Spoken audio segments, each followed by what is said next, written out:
చవితి పండుగ వచ్చేస్తోంది. అందుకు సంబంధించి ఉత్సవాల ఏర్పాట్లు జోరందుకున్నాయి. వినాయక విగ్రహాల తయారీలో కళాకారులు బిజీగా ఉన్నారు. రంగురంగుల ఆకృతుల్లో విభిన్న శైలిలో గణపతి విగ్రహాలను తీర్చిదిద్ది అమ్మకానికి సిద్ధంగా ఉంచారు. భక్తుల పూజలు అందుకునేందుకు సిద్ధమవుతున్న వినాయక విగ్రహాలపై విశాఖ నుంచి మా రీజనల్ కోఆర్డినేటర్ కిరణ్ మరింత సమాచారం అందిస్తారు. వినాయక చవితి అంటేనే ఒక సందడి. పండగ వాతావరణంలో తెలుగు ప్రజలందరూ, ముఖ్యంగా భారతీయులందరూ కూడాను ఎంతో అంగరంగ వైభవంగా జరుపుకున్నటువంటి గణనాథుడి ఉత్సవాలకు విశాఖ నగరం ముస్తాబైంది. ముఖ్యంగా మనం చూసుకున్నట్టయితే మరే దైవానికి లేనటువంటి భిన్న ఆకృతి గణపతి సొంతం. విభిన్న రూపాల్లో గణపతి ఆకృతిని తీర్చిదిద్ది పూజలు చేయడం పరిపాటి. ఈరోజు మనం విశాఖపట్నంలో చూడొచ్చు. పర్టికులర్గా వివిధ రకాలైనటువంటి రీతుల్లో గణపతిని తీర్చిదిద్ది ఉత్సవాలకు ముస్తాబవుతున్న పరిస్థితి. ఎక్కడెక్కడి నుంచి వచ్చినటువంటి వాళ్ళందరూ కూడాను ఇక్కడ బొమ్మలను తయారు చేసి, ముఖ్యంగా ఒరిస్సా, ఛత్తీస్గఢ్, గుజరాత్ ఈ ప్రాంతాల నుంచి వచ్చినటువంటి కళాకారులందరూ కూడా ఇక్కడ గణపతి విగ్రహాలను తయారు చేసి పర్టికులర్గా విశాఖపట్నంలో జరిగేటువంటి ఉత్సవాలు గణపతి నవరాత్రుల పేరుతో నిర్వహిస్తూ ఉంటారు. ఈ నేపథ్యంలో పెద్ద ఎత్తున అనేక చోట్ల గణపతి విగ్రహాలను సుమారు 1 అడుగు నుంచి దాదాపుగా వైజాగ్లో అయితే పర్టికులర్గా 120 అడుగుల వరకు కూడా భారీ గణపతి విగ్రహాలను తీర్చిదిద్దుతున్న పరిస్థితి. ఈరోజు మనం విశాఖపట్నంలో ఎవరైతే నిర్వాహకులు ఈ విగ్రహాలను తయారు చేసి విక్రయిస్తున్నటువంటి వాళ్ళు కొంతమంది మనతో ఉన్నారు. వాళ్ళని అడిగి మరింత సమాచారం తెలుసుకునే ప్రయత్నం చేద్దాం. అలా చెప్పండి, ఈరోజు గణపతి విగ్రహాలను మీరు తయారు చేయించి అమ్ముతున్నారు. ఎలా ఉంది, ఏంటి? మీరు ఎవరి ఇయర్ ఇలా చేస్తూ ఉంటారు, ఏంటి పరిస్థితి? మేము 19 సంవత్సరాల నుంచి చేస్తున్నాం. పర్వాలేదండి, ఈ సంవత్సరం బిజినెస్ బాగానే నడుస్తుంది.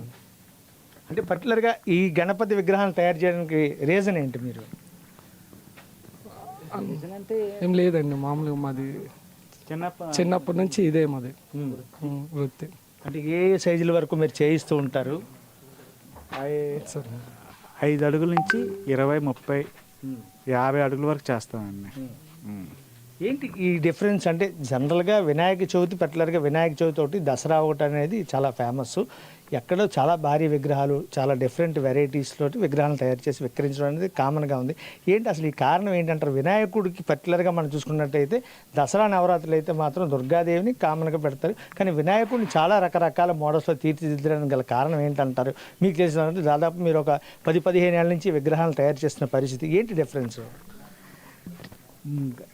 గణనాథులు అంటే రకరకాలుగా తయారు చేసుకుని పూజ చేసుకుంటారు. అందులో ఏం లేదండి. అంతే, ఒక్కొక్క స్టైల్లో ఒక్కొక్క శివుడి రూపంలోని, విష్ణు రూపంలోని, అలాగే కుమారస్వామి రూపంలో, అన్ని రూపాల్లో మొట్టమొదటి దేవుడు అతనే కాబట్టి ఆ రూపంలో చూసుకుంటారు. అందుకే వెరైటీ మంచి మంచి డిజైన్లుగా వెరైటీగా దిగుతాయి. అంతకంటే ఇంకేం లేదు. కాకపోతే కుర్రలు ఆర్డర్ తెచ్చుకొని చెప్పుకుంటుంటారు, ఈ ఫోటో చేయాలని ఆర్డర్ ఇచ్చుకుంటూ ఉంటారు అన్నమాట.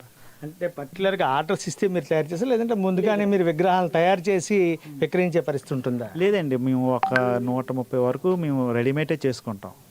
ఆ తర్వాత ఆర్డర్స్ నుంచి ఎక్కువ తీసుకోం, ఒక 10-15 తీసుకుంటాం అంతే. ఎందుకంటే ఆర్డర్స్ బొమ్మతో పడలేము. వచ్చి ఇలాగా ఫోటో లాగా చేయమంటే అది చేతితో చేసేది కదండి, అచ్చు కాదు కదా. అచ్చు అయితే 1,00,000 దింపవచ్చు ఒకేలాంటిది. ఇది అలా కుదరదు. ఏదైనా ఒకటే 10 కంటే ఎక్కువ తీసుకోం ఆర్డర్స్. అంత ఎక్కువ రాదు, అలాగంత తక్కువ ఉండదు. కరెక్ట్ ఒక లెవెల్ ఏదో అలా సాగిపోతూ ఉంటుంది. 19 సంవత్సరాలు జరిగింది, అలాగే సాగిపోయింది. Thank you.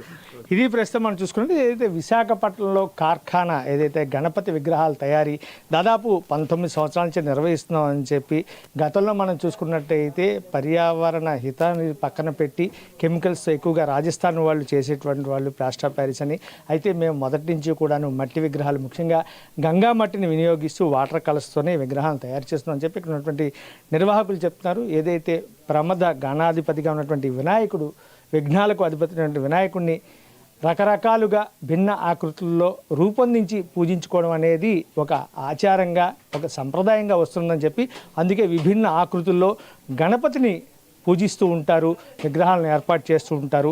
అలాగే వచ్చిన వాళ్ళ కోరికను కాదనకుండా మేము విగ్రహాలను, వాళ్ళు ఇచ్చినటువంటి ఫొటోస్, ఇమేజెస్ ఏవైతే ఉంటాయో వాటికి అనుగుణంగానే మేము తయారు చేస్తూ ఉంటాము.